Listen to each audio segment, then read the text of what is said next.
All right, back in the studio for another Q&A. I love these Q&As. Yay. Yeah, part of it is I'm always very impressed with the level of questioning that comes through when people reach out to us. Like, hey, could you answer this question? It's not just like, what's the best exercise to grow my biceps?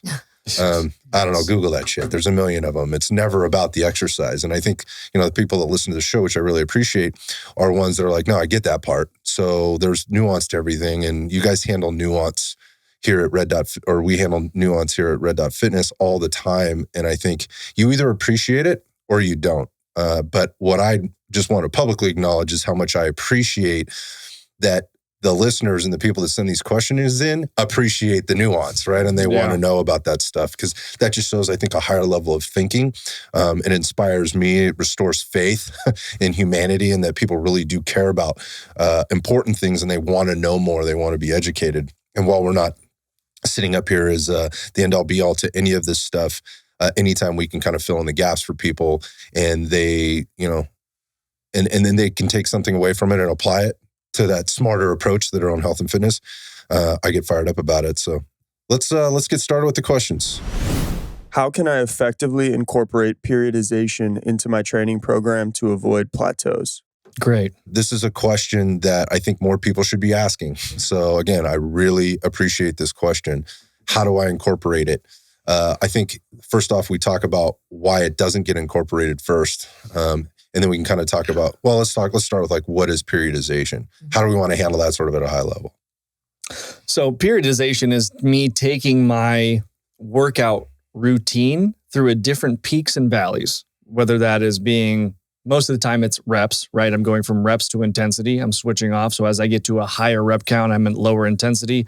A lower rep count being 1 to 5, I'm at a higher intensity, right?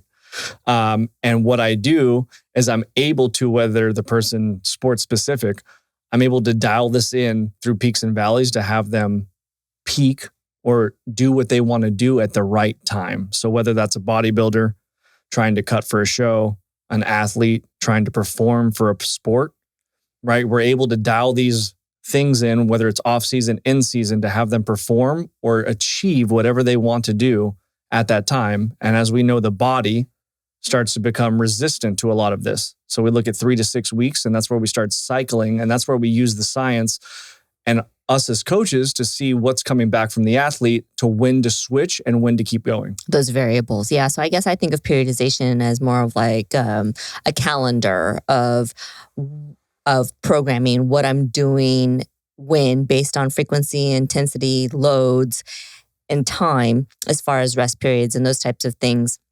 And scheduling it out over, let's just say, if you want to periodize, you can periodize over a year, like a macro cycle, and then get down into what we would consider mesocycles. So maybe looking at it quarterly or monthly or 2 months at a time. And then at a micro level, that would be, let's say, a week at a time. What are you doing week 1, week 2, week 3? And let's say you incorporate 1 to 4 weeks as part of or not even 1 to 4, let's say 1 to 6 or 8 weeks as part of your mesocycle, and you have multiple mesocycles in a macro cycle. And again, thinking about the macro as being, let's just say, for an example, a calendar year. I think it's a great way of looking at it. Yep. That's the 30,000 foot view. And I think Jeff kind of zoomed right in on like the microcycle stuff at like the 5,000 foot view.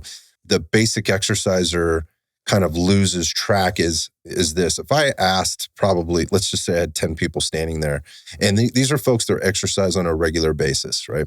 And they have a pretty good understanding of what they should be doing in the gym with regard to like exercise selection, intensity, what loads they should be using, the difference between a squat and a deadlift, and they're let's just say they're fairly confident. If I ask them how much foresight they had into their workout program, and I started with, say, like, how many people, show of hands, know what they're going to be doing in their workout program in 4 weeks? I bet the amount of hands I would see would probably be 1 or less. If I asked somebody how many or how many of them had foresight in the workout in the next 1 week, I might see a couple of hands. But if I asked them specifics about what that was, I think, like, well, what is that going to look like specific to the workout routine? Well, I don't know. I just do like an upper lower type of thing. I bet I would see a couple of hands. But if I ask like how many people know what they're doing in the gym tomorrow, they would know, right? So my point is like they know what to do. They know how to do it. They don't necessarily know or pay too close attention to how to do those things over a longer period of time. And they miss a lot of marks there. So those variables that you were mentioning, they know what those are and they know how to adjust them sort of in real time, but they don't necessarily know what they're doing with them long term.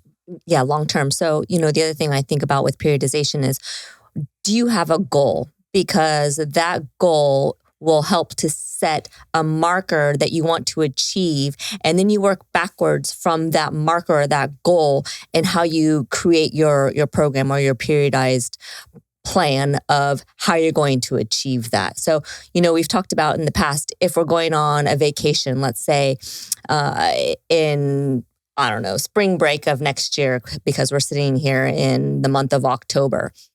And let's say spring break is mid-April. Then we have however many months between now and April to hit that marker. And then we would plan out what our workouts would be. The first thing you said there was you got to have a goal. Mm-hmm. What is the goal? If my goal is just to get to the gym and work out every day, then that's okay. That's a very broad goal. That's not really a goal to me. That is a commitment.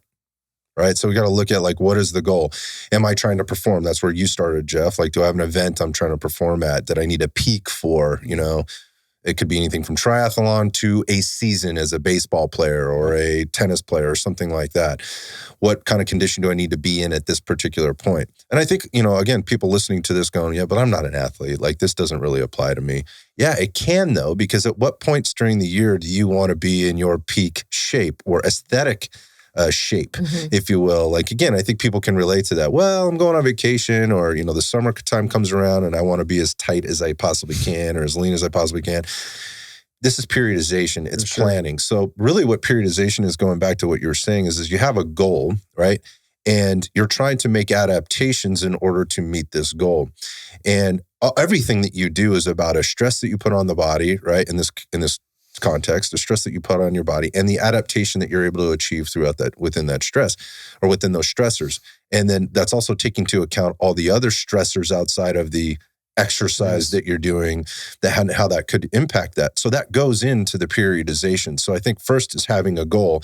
And secondly, understanding that that if you're doing the same thing all the time, your body will adapt to that and it won't want to continue to change. That's what I think you were alluding to there, Jeff, a few minutes ago, which is we know that in a certain period of time, your body starts to slow down its adaptation to this because it needs time to recover in order to then maximize that stimulus or that dose that you're giving it of exercise, whether it's a load, whether it's intensity, whatever else, in order to get stronger, get bigger, get faster. It's never linear. You were talking about the peaks and the valleys. Yep. So your periodization is a way to manage the peaks and valleys, to get to your goal as effectively and efficiently as you can by giving it these minimal doses of exercise or rest time or things, or let's just say just the right dose in order to maximize the result. Right. So the question is how do I do that effectively?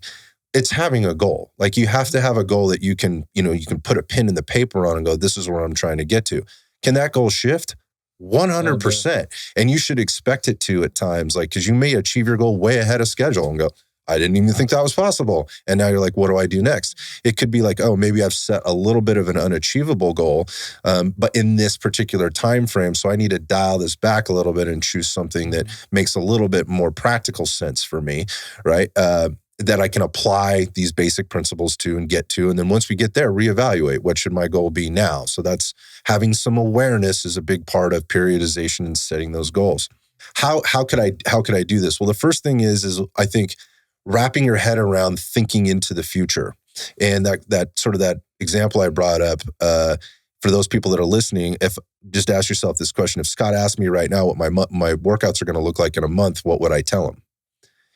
You should, like, if you're really periodizing your program, you should be able to tell me exactly what the framework looks like. Yeah.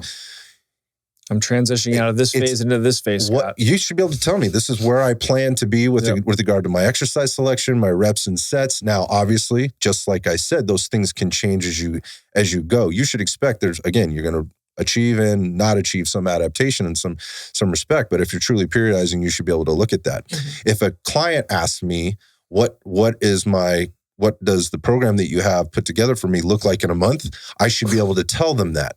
Obviously, there needs to be room for flexibility because these adaptations happen, but that is coaching. That's why I'm continually checking in and we're continually twisting dials and toggling switches. That's the concept of individuality. How do you do it?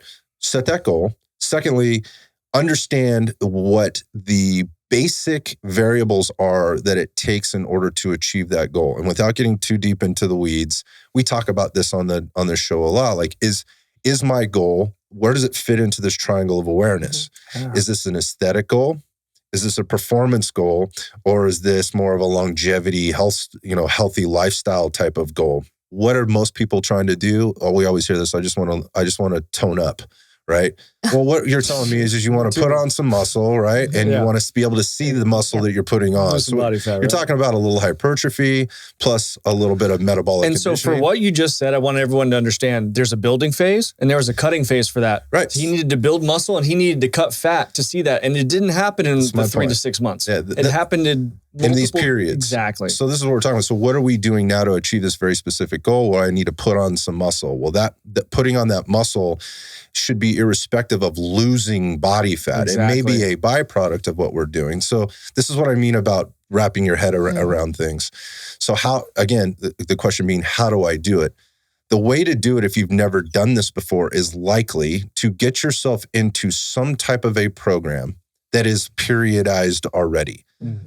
For you as the general exercise enthusiast or user to know all the things that you should be doing, on top of trying to have a life, a job, and get your workouts done and everything else, seek some help. Seek some professional help. Seek somebody that knows how this may or may this should be organized for you.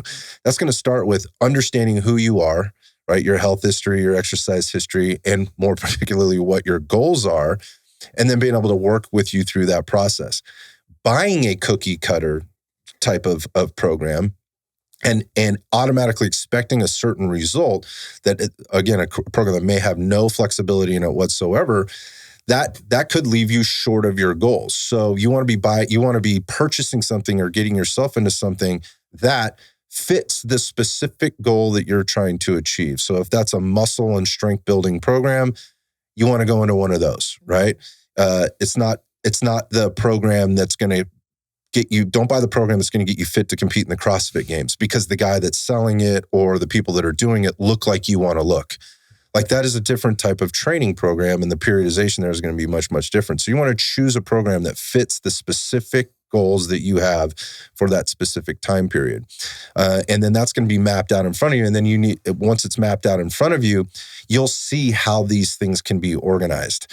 And, again, you guys have both articulated like, hey, listen, there's going to be weeks of you're kind of doing the same types of workouts while you may be changing the loads and you should appreciate those extra weeks. And you got to do that work. The second that you cycle out, it's on to the new. Yeah, you got to put in the work, right? And that cycle sucks. You got to put in the work. So again, expecting the general exerciser to understand how to do all this and the nuance that it takes to be able to do that effectively, that's not realistic. So don't expect that of yourself, right? The best way to do it is to get into a program that can help you periodize, or that's already periodized at some level, but gives you some flexibility to adjust for your personal needs. That's what we do here. So, if you're looking to build strength and build muscle, then maybe you want to be looking at our RDF Strong program, or maybe at our online membership programs that have this periodization already worked out for you. You can jump in at the beginning as a beginner, or if you're somebody that's already been doing this for a while, you can kind of skip some of the beginning stages of what we've programmed for the beginner to get you up to speed to be able to then start in with this periodized strength and muscle building program. If you're somebody that's more advanced and you're looking for that, hey, I want to be like more of a more fit for action, if you will, say like on the mat, on the court, on the range, on the field, whatever it happens to be. And you have a good base level strength and muscle on your frame, and you're just looking to express all that through more power and athleticism. That's our RDF Max program. That's something you might look at. That program has a little bit more intensity in it from an explosive power production focus, and maybe you want to be looking at that. But those are types of programs, and there's a lot of programs out there. A lot of people have them. We just design those for the people that are looking for some periodization. Here's my experience with this. Once people get into that, and I think more people should, and I don't mean just the Red Dot Fitness programs. If more people spent more time in these periodized programs, man, they would really understand how certain things, exercises, the variables that you may be adjusting, how they really impact you. And you could get a much better result to where you don't always have to be in this 1 year cycle, right? You can literally, sort of put yourself through like this undulating program for these couple of months, I'm going to be working my strength. For these or hypertrophy. These couple of months, I'll be working the strength piece. These couple of months, I'm going to be working the endurance piece. Then maybe I cycle back to the hypertrophy piece. And you know at this point, but you have to go through that journey. You have to kind of understand it. So get yourself on a program that makes sense from that perspective. And if you're interested in going through a Red Dot Fitness program, you have questions like, how might this work for me? Well, then just reach out to us. We'll help you understand whether it's the right fit for you or not. Also know that every little phase of training gives a different kind of characteristic to the way that you want to look. So that's something to be very aware of. Strength training, you look more dense. Endurance, where you have volume, 20 to 30 reps, where you're quote unquote bodybuilding. You start to look, I don't want to say soft, because these guys go through a periodized to build the muscle and then cell swell it. But if you're going in there and you're thinking that like, I'm going to do 20 reps of everything, and this is how I build muscle, this is because I see the bodybuilders doing it, that's not true. Yeah, I think it just goes back to like, don't choose a program because the guy selling it to you looks a certain way. Exactly. What you're getting, what they're doing could be two totally different things. So yeah, buyer beware on that stuff. What are the benefits or potential dangers of exercising with early onset diabetes? I think what we're talking about here is type 2. Yes. So that is versus type 1. Type 1 diabetes, for those people that may not be aware, that is one where you are insulin dependent. You are needing exogenous insulin in order to manage your blood sugar and the hormone levels that control those energy systems and that part of the metabolism. Your pancreas, which releases that insulin into your system, may not be working optimally, may not be giving you enough of that insulin. And or another part of that could be, so it's underdosing you. And it also could be that you are just insulin resistant. Now, when I say just, that's bad, right? That means your body may be giving you this insulin, but somehow it's not enough in order for your body to manage the changes in blood sugar that happen when you're consuming food and what it takes in order to shuttle or partition nutrients, both or all things, carbohydrates, proteins, and fats into the muscle or into the cells, and in order to produce the energies that you need to. And there are really serious health impacts of both being insulin dependent or being insulin resistant. And when we're talking about early onset diabetes, we've got people that they may have a functioning pancreas and insulin system, but for whatever reason, their body is insulin resistant. So there's a couple of things there. We've talked about this in the past. We've talked about like some of the drugs that are out there now that are messing with this system. They're very, very semaglutide being one of those that are very popular at the moment. So the risks associated with the early onset diabetes. So I'm going to preface this one with, I think there's a lot more risk associated just in general if you have type 1 diabetes. 1,000%. So, and while that's not the top, or that's not specific to the question or the conversation here, I think when people think diabetes and they think the risk factors, that is one that people can relate to or kind of understand a little bit more. Like, yeah, I know somebody that manages their life with drugs, with pharmaceuticals specific to insulin. This is somebody that was maybe born with this condition or it started very early in their life somehow. So they've been diagnosed and this is what they do. Usually those people are very, very in tune. Oh, A lot of times they're very in tune with how to manage their insulin. Mhm. That doesn't mean they're doing a good job of managing their health.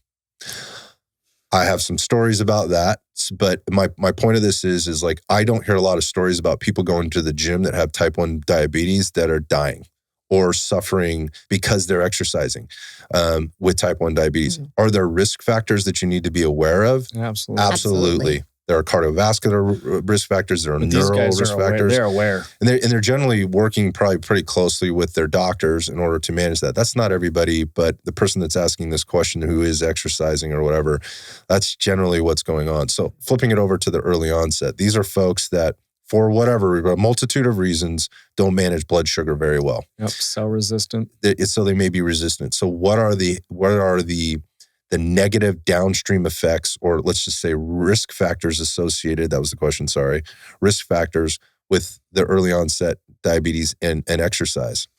I'm hard pressed Yeah, me too.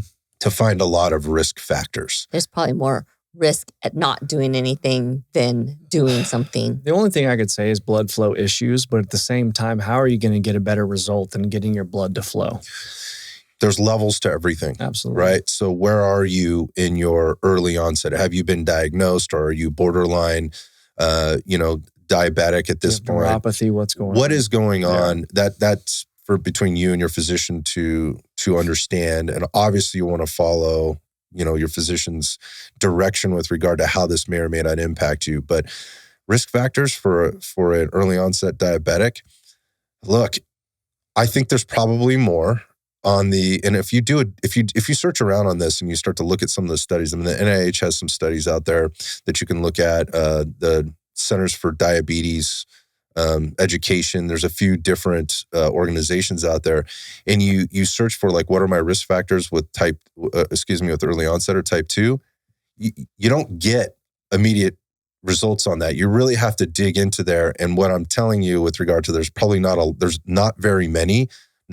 There's more associated with not exercising than there are with exercising is what you're going to find. What those searches generally turn up right away is the risks associated with having type 1 and overexerting yourself, not managing your blood sugar, circulation problems, beating up your joints, doing high impact exercise. Because a lot of the type 1s are really skinny. The cardiovascular stuff. They just don't get a lot in. They can't. They can be. I mean, I know there's a guy that's fairly close to the family who is a raging alcoholic. And as a result, I think there's some serious fatty liver stuff going on there. And there's a lot of visceral fat around this guy. He's not a small person, but he's not a big person either. He's not skinny by any means, but he literally drinks himself into a stupor and he manages his insulin during that time while he's drinking. Wow. It's really sad. It's tough for me to watch and see happening. And recently, he's realized the impacts of a unhealthy lifestyle. I think in general, there's also a lot of smoking, a pack of cigarettes or more a day. On top of that, a lot going on there. But there's some now cardiovascular risk factors associated. So I think there's a lot to concern yourself with in terms of what exercising with your early onset or type 2, like I need to manage my blood sugar better. I think there's some things that come up with medications if you're being treated with medication. Metformin being one of the more popular ones now. I actually alluded to some of those other ones, semaglutide as being, prescribed. It does impact that system now, or does impact that system. So we're seeing a lot of that go on right now in terms of managing the insulin response and blood sugar sensitivity. But one of the best things you can do, what you're trying to do is become more insulin sensitive, right? That should be that's the goal. So how do I do that? Diet and exercise and stress management are the keys to doing that outside of medication. Again, like if your doctor's prescribing you medication and that's the route you've chosen to take, then do that. Please. But at the same time, like by increasing exercise, let's just say increasing your activity. And for some people that might just be walking, right? For other people, it may be more intense type of activity and lifting weights and things like that. But just increasing activity places now a demand for your body to utilize that energy differently. Yes. And I mean, I see it all the time here. I mean, we've All had the time. individuals reverse the situation that they're in or cut back on the medications that they are taking, completely not taking the medication. So glad you said that. So, You know, one of my closest friends, who's one of the first people that I started training right when I jumped out of the corporate world and into starting Red Dot, very overweight, very out of shape, just a little older than I am. And let's just say had all the things. And genetically had history hereditarily had history in the family of cardiovascular disease. He was already being managed on heart medication, cholesterol medication, and metformin for his early, or his, let's just say, pre-diabetic. He wasn't quite there yet, as well as other medications to manage fluid retention, similar to LASIK, but it was a different one. Diuretic. Yep. And the one heart medication. This is how he called me. He called me one day. He's like, dude, I have to change my life. And I go, well, what's up? He goes, well, I finally saw the doctor and I've been on all these medications and certain things have been happening. Basically his heart had been thickening. So he's starting to see this thickening of the heart wall, which becomes a major problem. And at this point, he's just north of 40 years old. This is not an old person, right? This is several years ago. And he goes, my doctor came to me and said, he goes, we're going to have to escalate the medication that we're giving you. And I warned you about this. And they call this medication the dick killer. And so he lost his mind. He's like, what does that mean? Basically, on this medication, it's going to be impotent. Your ability to get an erection, yes, and be impotent is highly likely. You will not be able to do this regularly. I'm just giving you the warning. That is what drove the guy to pick up the phone and call me. The end story to that is this guy comes to me, and so we start doing our thing. We start managing nutrition. We start exercising on a regular basis, managing his stress a little bit differently. We stop smoking as much, quit the drinking, things like that. 6 months later, goes back to the doctor, right? And this dude has lost 50 pounds. He had 50 pounds to lose. And a lot of this was water retention, like right out of the gate. He lost quite a bit of weight right out of the gate, but he lost 50 pounds. He walks into the doctor's office, or he's sitting there. The doctor walks in with the chart and he goes, man, if you weren't sitting here in front of me right now, I wouldn't believe what your labs are telling me, or even looking at you. You're a completely different person. He goes, I guess that medication really worked. He goes, Doc, I quit taking all of that medication the day I walked out of this office. He goes, well, what did you do? True story. He goes, started exercising, quit drinking, managed my stress, started eating better, all those things. And the guy was blown away. Guy was completely blown away. Doc was blown away? No, Doc was blown away. He literally just quit. Now, I don't advise that of anybody. That is not the reason for telling that story. And it is a true story. There are times where you need to be on medication. But the point of it is the risk factors that he was facing, he was treating with medication, were creating more issues over time, and he wasn't taking full responsibility. The type 2 diabetes thing, or the early onset diabetes thing, was a problem for him, and that was a part of a bigger problem. And I think that's what we're trying to avoid. Yeah. And I think that's what people want to avoid, because once you start going down that path, all kinds of other things can come out of that. Managing your diet or your exercise, lifestyle, stress management, sleep, those things can have hugely beneficial impacts. That's one of many stories. And again, it's a true story, believe it or not. If you're early onset or you're borderline diabetic right now, exercise, getting on an exercise, a managed exercise program, a smart one, could be the smartest thing that you lifesaver. You do. Could save your life. What are the best practices for recovering from and preventing common workout-related injuries? Recovering from and preventing. So I think we reverse that. Let's go to preventing and recovering. I think one of the things that's important to note here is there is no exercise, there is no program, there is no prophylactic brace, tape, whatever that you can guarantee is going to prevent you from getting injured. So anybody that's trying to sell you a program, that's strictly based on if you do this, this will keep you from having this particular injury is lying. So run far and fast. And I have a serious moral and ethical dilemma with anybody that's trying to sell programs to people based on that. Preventing injuries. Yeah. However, we know there's a few things that can help reduce the risk of injuries in general over time. And so we should talk about those. Well, I mean, I'm just thinking as far as with strength training, one of the things that you can do is make sure you're not progressing your loads and your repetitions too fast, too much too soon, right? Because your body has to have an adaptation period. So, you know, if you haven't been doing a certain exercise or you're new to the gym, don't all of a sudden just go in and start repping out, you know, 8s and 15s with the heavy, you know, quote unquote, heavy load, and through a greater range of motion than your body's ready for. Yeah, I think, what do we boil that down to? I think, what are the if we looked at this high level and we had to kind of have this umbrella of what are the things that contribute to injuries? Well, first off, I think a lot of injuries, particularly in the gym and around athletics or whatever, they a lot of times are because somebody has gone beyond their skill level, right? And they're not prepared for the movement pattern, the fall, the speed, the intensity, all of these things of what they're trying to get accomplished. And so I think skills are an important part, and learning skills are an important part of preventing injury. 100%. Like, as an example, like, okay, so I'm on a mountain bike, like there's skills to learning how to number one, ride the bike effectively, right? But I'm not talking about just riding the bike and getting up down the mountain. There are skills that you need to understand and learn, and oftentimes it's the hardware of how to fall down, how to protect yourself because if you're riding hard enough and you're doing it frequently enough, statistically, you're going to fall down. So, you know, like if that's not a good example for you, look at like basketball players. You know, they get hurt constantly. They're playing on a very unforgiving surface. Or volleyball players, right?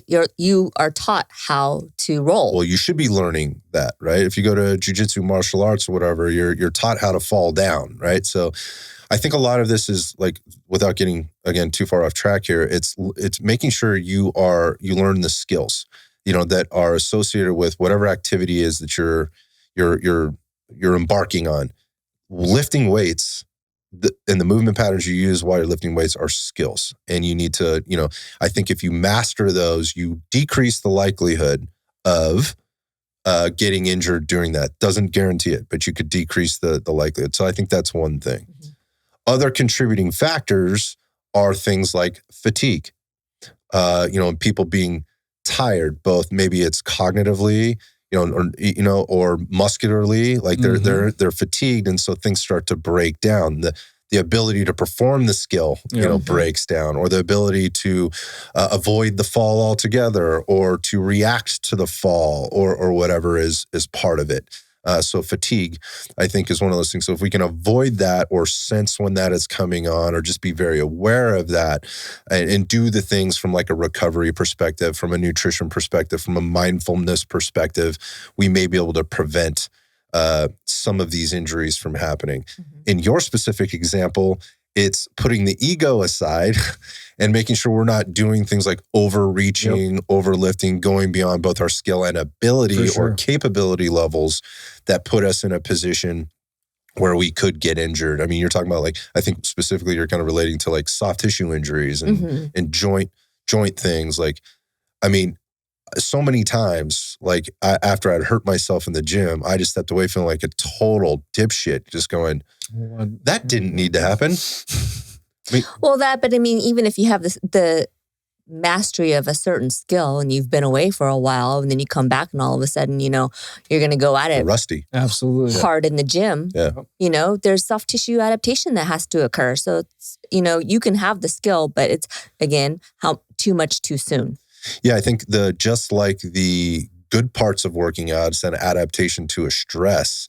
Your inability to adapt based on things, or you're forcing your body to try to adapt to something more quickly than it it has the ability or capability to do, again, and that's very individual, is going to increase your risk for, let's just say, a breakdown somewhere, For whether sure. that's in the soft tissue, the mechanical properties of whatever it is that you're doing, those kind of things. So making sure that you have a solid knowledge of kind of where you are in your process and taking account is an important part of this. Again, you could have the highest level of awareness ever. You could be tracking every number, every rep, every set. That's not going to guarantee that you will not get hurt. Never, ever. Yeah. So I think those are all good prevention things. I mean, obviously we could go down the path of, do you have the right fuels on board to perform the tasks and the skills that you're demanding of your body to perform, that be it nutrition, maybe some supplementation, but choosing that over, again, choosing a supplement over, being more aware of what it exactly is that you're doing and why you're doing it, I think is probably the key, that's not a good foundation for, I'm doing this for injury prevention, I'm taking this supplement, or I'm doing this particular, I'm doing this stretch, It's a supplement. Right. And what you're talking about is more of like, for me, 3 weeks into a strength phase, if I hit a PR on a deadlift, guess what? I'm out of there. I'm not doing it next week. I'm not, because I just literally hit easily on that week where I'm like, oh, wow, that was super easy. Like, I'm going to go and add 10 more kilograms to that bar, usually as someone who's like, oh, that felt really good. I'm just going to go heavier. Yeah.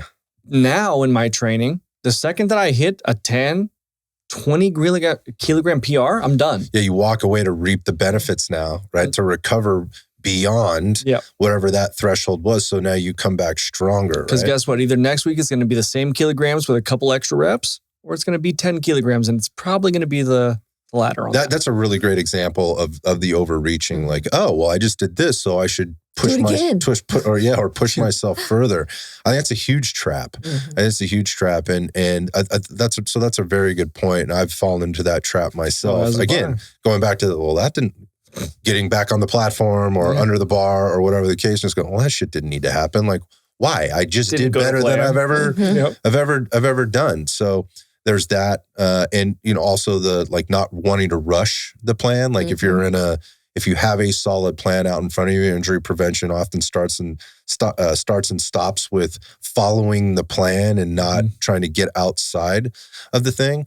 Again, like that doesn't guarantee you anything, but I think, when you're sticking to more of a routine and there's more predictability in what you're doing, and that's in what you're about to do, but also the predictability that your neurological system sees and feels with what it's doing. If you've trained it long enough, we've had Tony Ryan on the show before, and he talks about this neurocognitive kind of ability that we have, and particularly with regard to the nervous system, neuromuscular system, and your body feeling this, kind of giving it a persona, but feeling afraid and wanting to protect itself from certain things.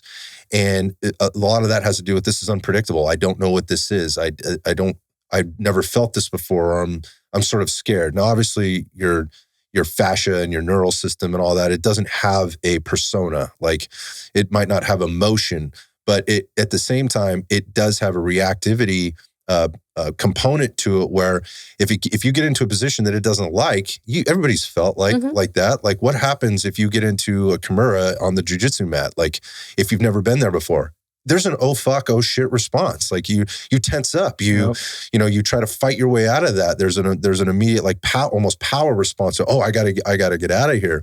Versus the person that's been there 100 times is like, I feel that Kimura coming on right now. Like, number one, I'm not going to let that happen. All I have to do is move my elbow, and my wrist, just frame up a little bit here, and I'll be okay, right? Protect my, that's learned. That's a learned response. So again, going back to skills building, the predictability of routine and taking your body through things without pushing yourself too far out of that routine, I think is very helpful for people in terms of preventing injury.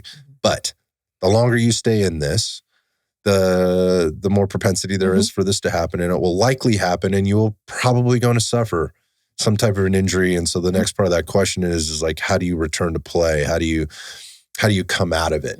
CC specifically, I mean, you work with athletes very, very specifically every day, hundreds of them over a long period of time. What are some of the basics, or the basic information you give somebody on how to manage that situation? how to manage the situation. I mean, it's becoming aware of how you're feeling, what your body's going through, what's the swelling like, what's your pain level like, do you have any numbness or tingling, and being able to, one, can you replicate it? And two, then if you know what you did to get to the position that you're at, then avoid that for the time being. But, recovery is about maintaining range of motion. It's about increasing circulation. It's, not being stagnant. And then, knowing what your limits are. And if you still want to work out around the issue that you have. And it means seek medical treatment and help if you need to. If you get injured and you're working into, or I'm trying to get back to where I needed to be, I need to be aware of where the injury happened and what's the mechanism that caused the injury. Mm-hmm. Is everybody going to be able to do this? Absolutely not. But when you start to get aware of, okay, it was kind of like the back of my shoulder, pull an anatomy book up. What's in the back of your shoulder? Where does it feel like? You can start looking at things and dissecting what is going on and where did this happen? And what are some things that will strengthen this muscle that might have caused a disadvantage in my lift? I know a lot of the time, a lot of people don't have a spinal extension to deadlift. That's a prerequisite to deadlift, right? If you're pulling the bar off the ground and you're flexing, and I'm not saying that there should be no amount of flexion in the spine in a deadlift, because there's going to be, but when you're hungover, looking like the bar is literally rocking your spine, there is no need for you to be there. So if I have an injury in any place and I'm letting the weight dictate the way that I move, that's not a good movement pattern for that area. Bottom line. Yeah. So we're talking about awareness again, and we're coming back to understanding how you got there. I think for a lot of people, they're ignoring the signals that their body is sending them from the get-go. Like, again, the pain response is one of those. You're shutting down the signal that your body is sending you, that is telling you, hey, this doesn't feel wrong. This doesn't feel right. Or again, you got that PR, but it hurt really bad. Yeah, but I got the PR. Your body's telling you like, yeah, but there's this underlying thing that's going on here in order for you to hit that, which may mean a compensation. It may mean an already existing injury. Again, it's that unpredictability, and your body's telling you, like, through a neural response, go, that's probably not a good idea. These are things I think people need to listen to, particularly on their return to play. So, as you're getting back in, you mentioned, like, what are you feeling? How are you feeling? So, and feeling physically, not feeling mentally, is that part. There's also the feeling mentally. I think the return to play is a lot of times 80% mental. It's an arbitrary, number I'm throwing out there, but there's 80% of this, of my brain here, or of this process, that's going on in my brain, where I should be having this conversation with myself. Like, how do I really feel today at this time? How is this really making me feel? Like, it makes me feel like shit because I can't lift the same amount of weight off the floor anymore. That's not what I'm talking about. That signal and that conversation, that's emotional. That needs to be shut down. We need to go back to, like, what's really happening from a physical, response perspective. What does that movement pattern look like? Those kinds of things. So you mentioned, like, well, if it's a shoulder issue, like, what could this be? What might be causing this? We're asking a lot of people to try and self-diagnose that stuff, which is what this comes back to what you were saying. Like, seek some attention from a professional. And that could just be start out with a sort of a general conversation. But I think self-diagnosing can be a real challenge for people if you don't have some background knowledge or some, like, at least some level of depth. And even when you do, and I've been guilty of this before, diagnosing you'll be myself, having a stroke in 10 minutes. And I'd be wrong. I'd be wrong. A couple of times. But seek some help from somebody so that when you do come back, you can take as slow as necessary. Let's just say when we look at the pace. Let's just say the pace matches what is necessary in order for you to do this in the most effective way. And that might be slower than you want it to be, or it could be even you could be pushing a little faster or a little harder than you currently are. These are things that need to be managed. There is no way to answer this one specifically because it's all very individual. It obviously is dependent on that injury, what the mechanism of that injury is, what the treatment plan has been. All of those kind of things are all factors. But I think this revolves more around getting your head around, like, well, what is really going on? internally, externally. How do I apply these things? A mindset that helps me get through the plan and the return to play. And if you don't know how to put the return to play plan together and you're just winging it, well, then I don't have set a realistic expectation that this may be the very wrong plan for you. Yeah, it could backfire, and you might wind up in a worse position than you started. Seek assistance from somebody who knows. Should I adapt my fitness routine for different seasons and weather conditions? I like that one. Yeah, I love this question. My first I guess gut response would be, yes, go experience the weather. Go experience the weather in a lot of different ways. Does that mean you have to completely you should completely flip your workout routine upside down?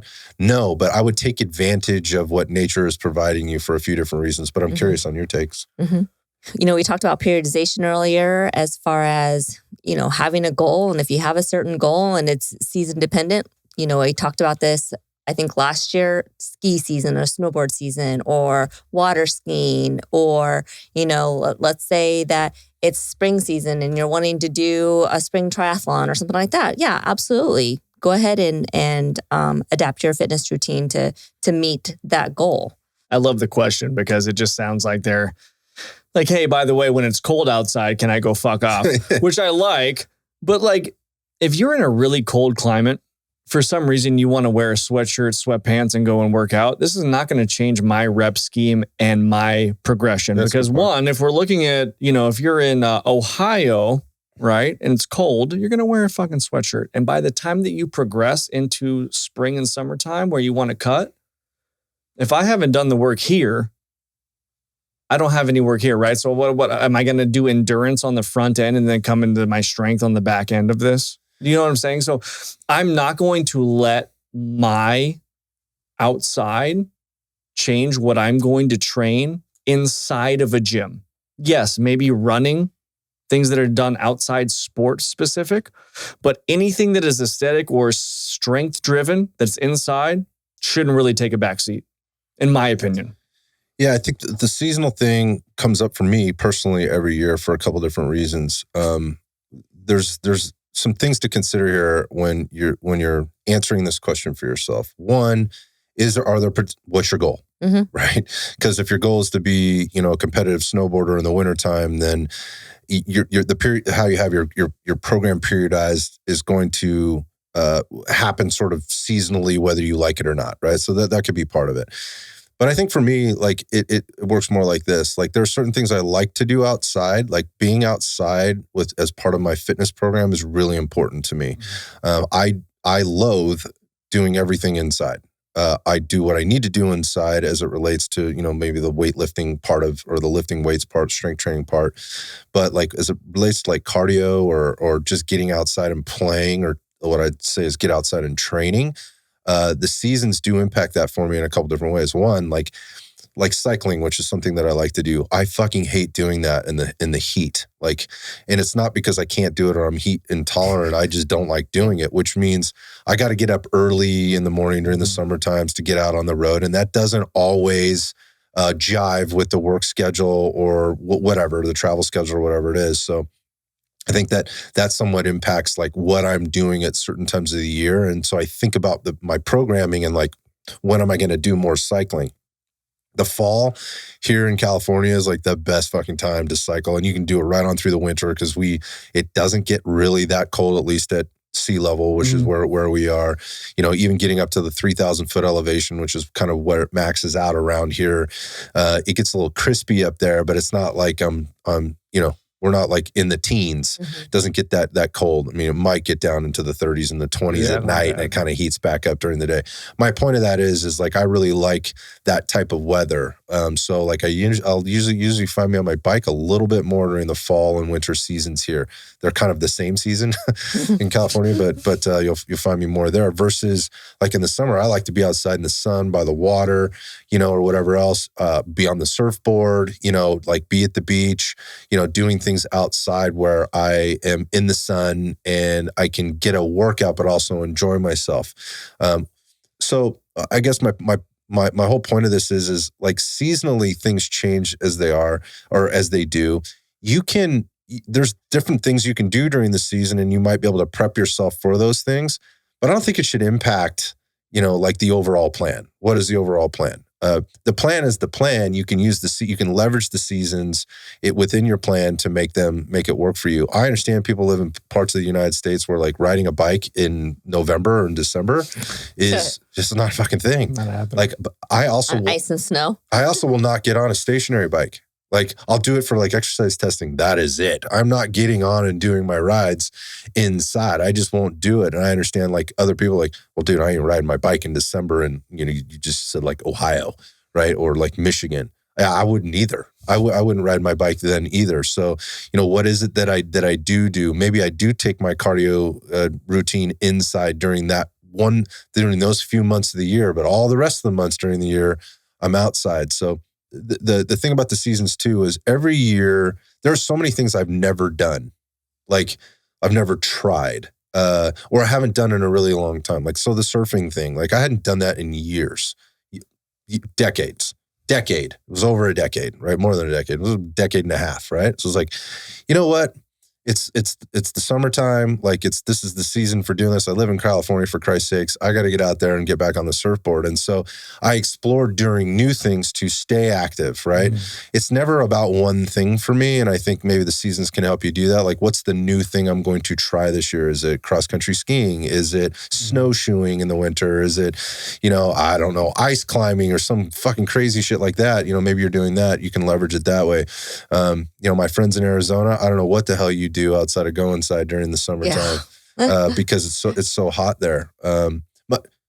So I think you can leverage that stuff and try new things. Locations are going to be different. Yeah. I think there's something to be said too with like exposing yourself to the different conditions, right? In terms of your body's stress response. Like people get into cold plunges, for Christ's sakes. They'll spend thousands of dollars on cold plunges when you could just go outside, right?